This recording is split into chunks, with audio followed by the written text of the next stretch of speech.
that goal could have been reached? Well, I appreciate your kind words, and it means a lot to me. Yes, I think the original builders were able to provide a water source that was available at the Great Pyramid. There's other researchers, including Christopher Dunn, that contends water was made available at the Giza Plateau. You know, there's scholarly debate, either underground or by surface, and that he even contends that water entered the descending passage that went down towards the subterranean chamber. So, excuse me, we think that the subterranean chamber underneath the Great Pyramid was like a water pump in itself, like a hydraulic ram water pump, only quite a bit different. And that water pump is what supplied the water for the water locks to, up to build the Great Pyramid to such great height. And those water locks were supplied with water from that subterranean water pump. Well, I just think that I heard an awful lot of people speak over the last couple of years that I've been researching this and, doing my show and going to listen to lectures. And there's nothing, I mean, the majority of people believe in the dredging theory, that they looped the Nile around into the area where the pyramid is. I don't know, where do you suppose that the pump to get water into the base of the pyramid, such as the pool maybe that Eric was talking about, was placed? That's a possibility, but there's scholarly debate as to how water was made available to the Giza Plateau. Certainly, there's a profound link between the Great Pyramid and water. Herodotus described the Great Pyramid as being like an island surrounded by water. There used to be an enclosure wall around the Great Pyramid. When Napoleon was there, his savants, if you will, drew early pictures that depict that wall. That was the 1700s, 18th century area. But that wall is now gone. But we think that enclosure wall helped impound water for the construction process.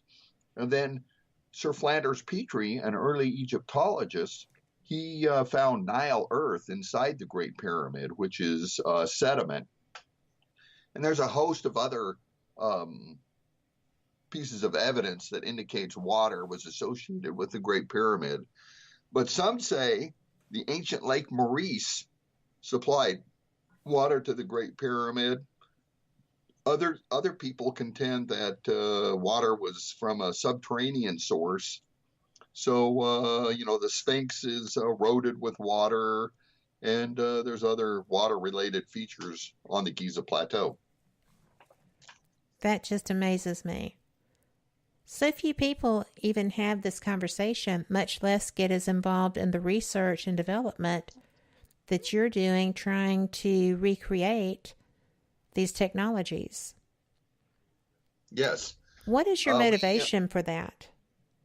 Well, actually, a humanitarian. We're not going to get a patent. We don't want to try to get a patent and charge people, but we want to develop a water pumping system that will be an alternative to using hydroelectric power to pump water, or using nuclear generated electricity, or using fossil fuels. It's mainly humanitarian. It's not a get rich quick scheme. And we want to develop plans that people can make themselves, if you will, in cottage industries around the world, even in third world countries. So we think that the passages and chambers of the Great Pyramid were a unique ancient high technology that was both energy efficient and also environmentally friendly. And we want to develop that technology now for our modern but troubled world. So we use a lot of ancient technologies. Aspirin is an ancient technology from South America. down there, they would, the witch doctor would say, chew these leaves and call me in the morning.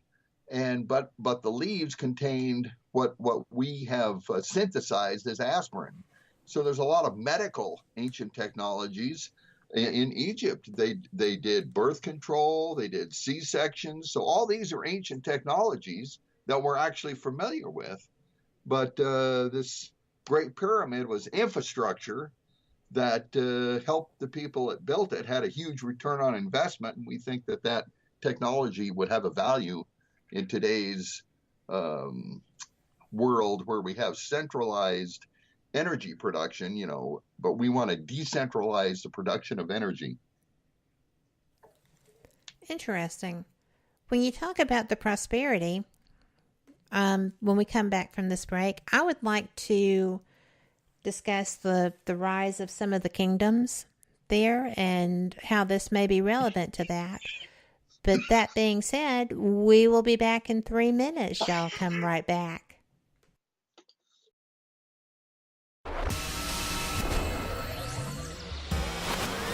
You are listening to WBHM Digital Broadcasting, Birmingham, Alabama.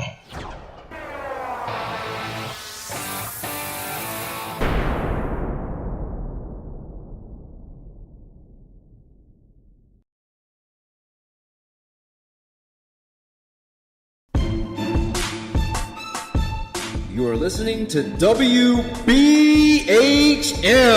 Digital Broadcasting, the best in paranormal talk, only on Paranormal Experience Radio. Broadcasting live out of Birmingham, Alabama.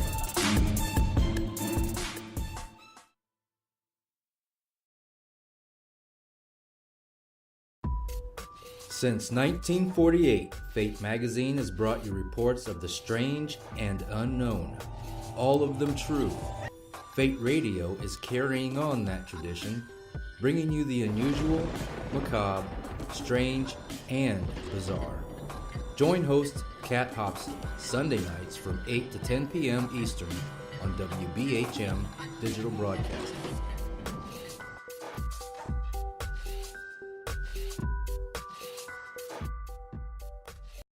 Son of a... Hey, son. Mother... Son? What are you doing?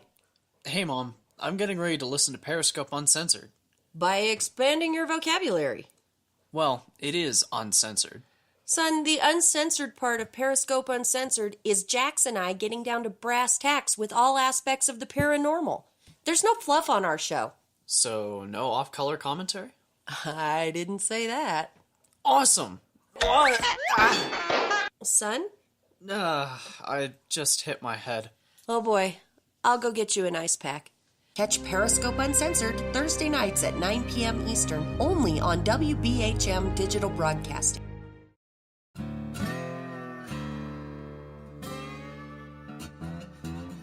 Oh, come on. I'm Southern, but... Nope. That'll do. Hello. I am Kat Hobson, host of Paranormal Experience here on WBHM Digital Broadcasting out of Birmingham, Alabama. I enjoy having guests from all areas of the paranormal, from ghosts to ufology to cryptids and beyond. You'll find some of the best researchers in their fields bringing you some great information. Join me on Wednesday nights from 8 to 10 p. Eastern here on WBHM Digital Broadcasting. Thank you for listening to WBHM Digital Broadcasting out of Birmingham, Alabama. The time is 23 minutes after the hour. Hello there. Welcome back to Fate Mag Radio here on WBHM Digital Broadcasting out of Birmingham, Alabama.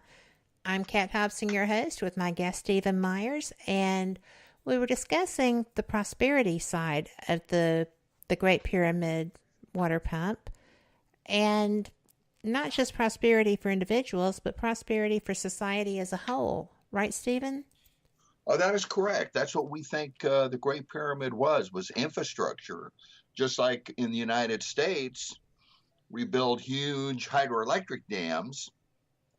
And even though they have passages that point to stars, hydroelectric dams do, that was not their intent. Their intent was to actually have a return on investment for the cost of building them, and they have a huge return on investment. The same with the highway system.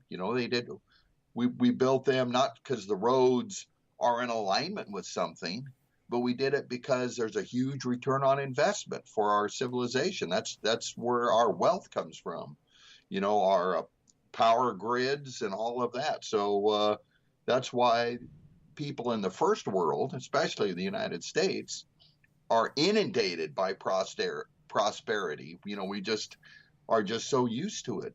But and in ancient Egypt, there were geniuses at one time who convinced their leader, whoever that was, to fund the construction of the Great Pyramid. And the return on investment was that the pumped water was used certainly for irrigation, power heavy machinery, create compressed air, believe it or not, which you can use for a lot of industrial purposes or a whole host of processes. And I see the Giza Plateau more as a science center or industrial park originally than a graveyard. Well, especially considering that there were only supposed to be 3 chambers, and now they've found a 4th, so they don't really know. That 4th chamber, that 4th void, kind of violates every theory that's been espoused thus far relevant to the graveyard aspect of it.